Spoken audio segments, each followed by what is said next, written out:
Hello students, my self तन्मय रॉय। मैंने आपको पिछले सेशंस में प्रेजेंट टेंस डिस्कस किया था। आज हम पास्ट इंडेफिनिट टेंस डिस्कस करेंगे। सबसे पहले हम ये जानते हैं कि इन वाक्यों को हम कैसे पहचानेंगे कि ये पास्ट इंडेफिनिट टेंस सेंटेंस है। ऐसे वाक्यों के अंत में लिया, दिया, गया, आया, किया का प्रयोग होता है। जैसे कि राम आया, राम गया, राम खाया, राम खेला। ऐसे वाक्यों को हम पास्ट इंडेफिनिट टेंस कहते हैं जो कि बीत गया हो। हमेशा ध्यान रखिएगा स्टूडेंट्स, कभी भी है, हो, हूँ, था, थे, थी का यूज इस सेंटेंस में नहीं होता है। जैसे कि अगर कहा जाए मैं वहां गया था, तो ये पास्ट इंडेफिनिट टेंस नहीं होगा। यहां अगर कहा जाए मैं गया, तो ये पास्ट इंडेफिनिट टेंस होगा। स्टूडेंट, सबसे पहले देखते हैं अफर्मेटिव सेंटेंस मतलब सकारात्मक वाक्य। ऐसे वाक्य जिनमें कोई प्रश्न न पूछा गया हो और ना ही नहीं का प्रयोग किया गया हो, ऐसे सेंटेंस को हम अफर्मेटिव सेंटेंस कहते हैं। इसका सिंपल फॉर्मूला है, सबसे पहले सब्जेक्ट आएगा, फिर वर्ब का सेकेंड फॉर्म आएगा, फिर ऑब्जेक्टिव आएगा। सब्जेक्ट, वर्ब का सेकेंड फॉर्म, उसके बाद ऑब्जेक्ट। एग्जाम्पल देखते हैं।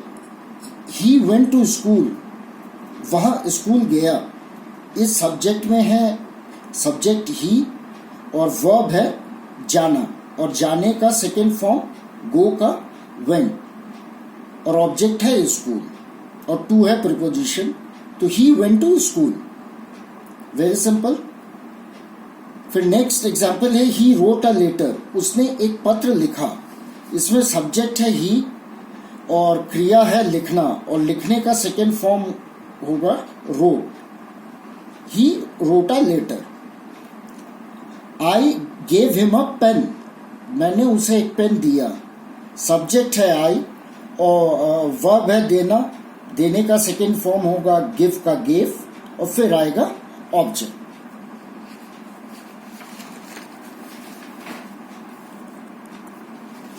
अब आते हैं स्टूडेंट्स नेगेटिव सेंटेंस, नकारात्मक वाक्य। ऐसे वाक्य जिसमें नहीं का प्रयोग होता है।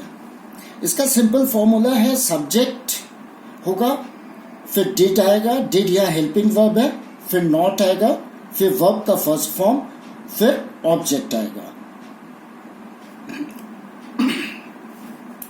स्टूडेंट्स ध्यान रखिएगा कि नेगेटिव सेंटेंस में हमने हेल्पिंग वर्ब का यूज किया है, जबकि अफर्मेटिव सेंटेंस में कोई भी हेल्पिंग वर्ब नहीं होगा।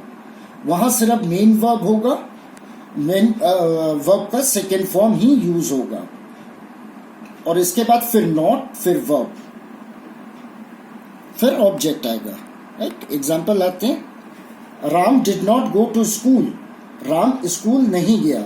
सबसे पहले सब्जेक्ट, फिर हेल्पिंग वर्ब, फिर नॉट, फिर गो है मतलब वर्ब का फर्स्ट फॉर्म आया, उसके बाद फिर ऑब्जेक्ट आएगा। सेकेंड एग्जाम्पल है, he did not write a letter, उसने पत्र नहीं लिखा। सेम वे यहां पे ही है सब्जेक्ट और डिड हेल्पिंग वर्ब, फिर नॉट आया, फिर वर्ब का फर्स्ट फॉर्म आया राइट, फिर अ लेटर ऑब्जेक्ट आया। इसके बाद आते हैं, he did not give him a pen. वही सब्जेक्ट है आई, हेल्पिंग वर्ब डिड, फिर नॉट आया, फिर वर्ब का फर्स्ट फॉर्म आया, उसके बाद फिर ऑब्जेक्ट आया। स्टूडेंट्स, अब आते हैं इंट्रोगेटिव सेंटेंस में। इंट्रोगेटिव सेंटेंस मतलब प्रश्नवाचक वाक्य। सबसे पहले हम WH फैमिली का यूज करेंगे, फिर हेल्पिंग वर्ब डिड का यूज करेंगे, फिर सब्जेक्ट आएगा, फिर वर्ब का फर्स्ट फॉर्म आएगा, फिर ऑब्जेक्ट आएगा, और ऑब्जेक्ट के बाद क्वेश्चन मार्क जरूर आएगा क्योंकि ये इंटरोगेटिव सेंटेंस है। स्टूडेंट्स, मैं फिर से रिपीट करता हूँ। WH फैमिली मतलब what, when, why, which, where, how. Right.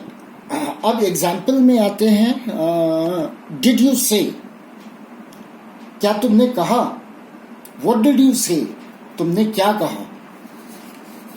इन दोनों सेंटेंस में पहले वाक्य में हमने WH फैमिली का यूज नहीं किया। मैं फिर से रिपीट करता हूँ, जिन क्वेश्चंस का आंसर सिंगल वर्ड में दिया जा सके, जैसे डिड यू से, आइदर यस और नो, या तो हाँ होगा या तो ना होगा, तो ऐसे में हम WH फैमिली का यूज नहीं करेंगे।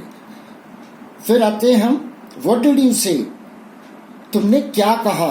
ये एक वर्ड में आंसर नहीं दिया जा सकता, बिकॉज यहाँ पे आपको कहना पड़ेगा कि हमने क्या कहा।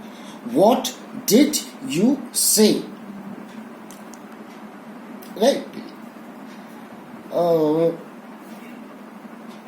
फिर हम आते हैं which game did she play, उसने कौन सा खेल खेला। फिर आते हैं how much money did mom give you, mummy ने तुम्हें कितने पैसे दिए। फिर हम आते हैं did he see the sorry what did you do wrong to him, आपने उसके साथ क्या गलत किया, आपने क्या गलत किया। इसमें देखिए स्टूडेंट्स डू आ रहा, इस सेंटेंस में वर्ब है करना, और करने के लिए हम यहाँ पे डू का यूज करना है। What did you do wrong to him, देखिए वर्ब में कोई कंफ्यूजन ना हो, उसमें यहाँ पे वर्ब है do, right. Did he see the Taj, क्या उसने ताजमहल देखा। When did you call me, तुमने मुझे फोन कब किया। स्टूडेंट्स यहाँ पे ये पास्ट इंडेफिनिट टेंस सेंटेंस कैसे हम बनाते हैं, कैसे हम पहचानते हैं, और उसके क्या क्या फॉर्मूलाज हैं, इसको हमने डिस्कस किया। अब हम नेक्स्ट सेशन में हम आपको इसी पास्ट टेंस का दूसरा फॉर्म डिस्कस करेंगे। उससे पहले मैं फिर से आपको बोलूँगा कि ढेर सारा प्रैक्टिस करिए पास्ट सिंपल पास्ट टेंस का, जिसको हम इंडेफिनिट टेंस भी कहते हैं। नेक्स्ट सेशन में हम सेकेंड फॉर्म के साथ डिस्कस करेंगे आप लोगों से। Till then, thank you, stay in home, stay safe.